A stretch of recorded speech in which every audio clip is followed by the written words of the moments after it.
আমি আজকে নিয়ে চলে এসেছি লাল শাক ভাজা। দেখতে থাকুন আমার রেসিপিটা আমি কিভাবে বানিয়েছি। এইটা আমি গরম গরম ভাতের সঙ্গে পরিবেশন করে দেবো, খেতে জাস্ট অসাধারণ লাগবে। আমার যদি এই রেসিপিটা আপনাদের ভালো লেগে থাকে তাহলে আমাকে কমেন্টে অবশ্যই জানাবেন। নমস্কার বন্ধুরা, কুকিং অর্পিতাতে আপনাদের সবাইকে স্বাগত জানাই। আশা করি আপনারা সবাই ভালো আছেন। আমি আজকে বানাচ্ছি লাল শাকের ভাজা। আমার যদি এই রেসিপিটা আপনাদের ভালো লেগে থাকে তাহলে আমার চ্যানেলে একটা সাবস্ক্রাইব করে দেওয়ার অনুরোধ রইল। এই যে নিয়েছি লাল শাক। আমি লাল শাকটা কিন্তু আগে পরিষ্কার করে ধুয়ে নিয়েছি। লাল শাকে যেহেতু প্রচুর মাটি থাকে তাই জন্য আগে পরিষ্কার করে আমি ধুয়ে নিয়েছি। দিয়ে আমি এবার লাল শাকটাকে কেটে নিচ্ছি। রান্নাটা কিন্তু সর্ষে তেলেই করে নেব, তাই আমি উনুনে কড়া বসিয়ে দিয়েছি। আমি তেল দিয়ে দিয়েছি। আমার তেলটা গরম হয়ে গেছে। আমি প্রথমে এখানে নিয়েছি এই যে খেসারি ডালের বড়ি নিয়েছি। আমি বড়িটাকে ভেজে নেব।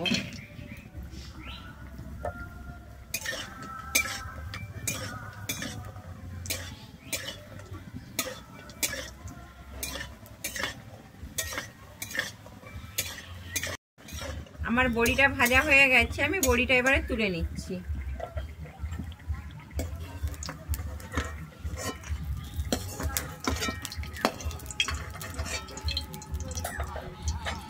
আমি ওই তেলের মধ্যেই দিয়ে দিচ্ছি চিনেবাদাম।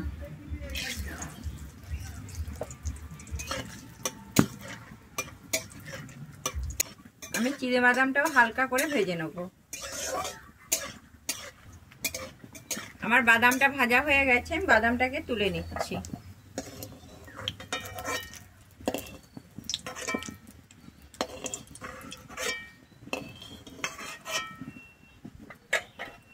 আমি ওই তেলের মধ্যে এবারে দিয়ে দিচ্ছি পোস্ত।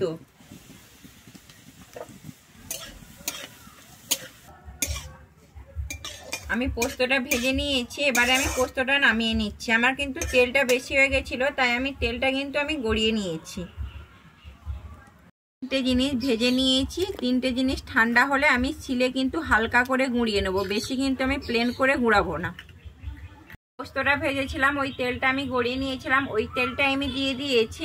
আমি এই তেলের মধ্যে দিয়ে দিচ্ছি আমি দুটো শুকনো লঙ্কা, আর দিচ্ছি আমি এখানে কালো জিরে।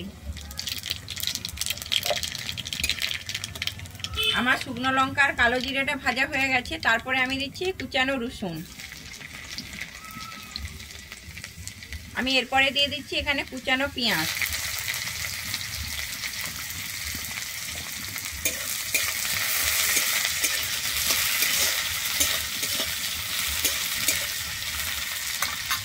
আমি এরপরে নিয়ে নিচ্ছি এখানে কাঁচা লঙ্কা কুচি।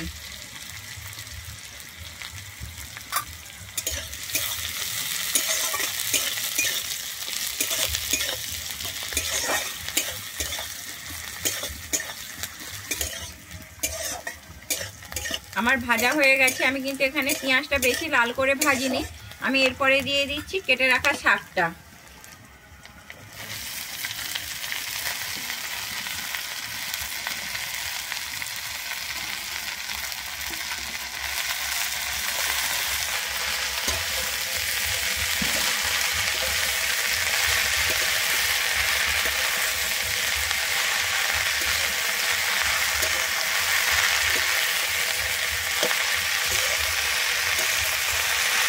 আমি শাকটা কিন্তু ভালোভাবে মিশিয়ে নিয়েছি।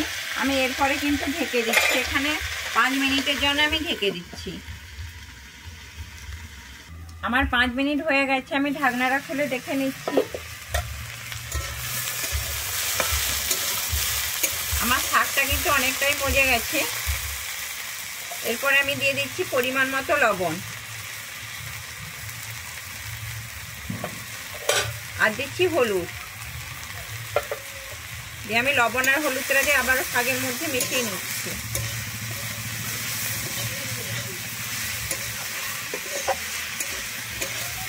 লাল শাক কিন্তু আমাদের শরীরে অনেক উপকারী একটা শাক। লাল শাক খেতেও খুব ভালো লাগে।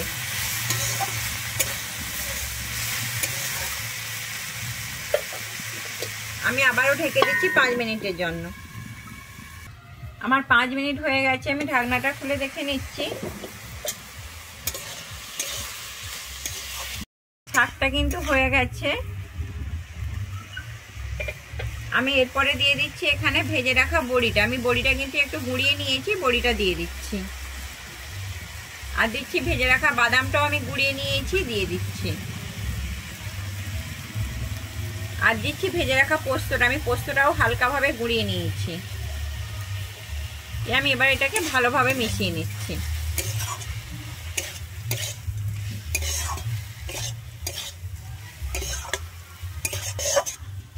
আমি কিন্তু খুব ভালোভাবে মিশিয়ে নিয়েছি। এরপরে আমি উপর থেকে একটু কাঁচা সর্ষের তেল দিয়ে দিচ্ছি। শাকে একটু সর্ষের তেল কাঁচা না দিলে ভালো লাগে না, তাই জন্য আমি হালকা করে একটু কাঁচা সর্ষের তেল দিয়ে দিয়েছি। দিয়ে আমি আবার একটু ভালো করে শাকের সঙ্গে মিশিয়ে নিচ্ছি।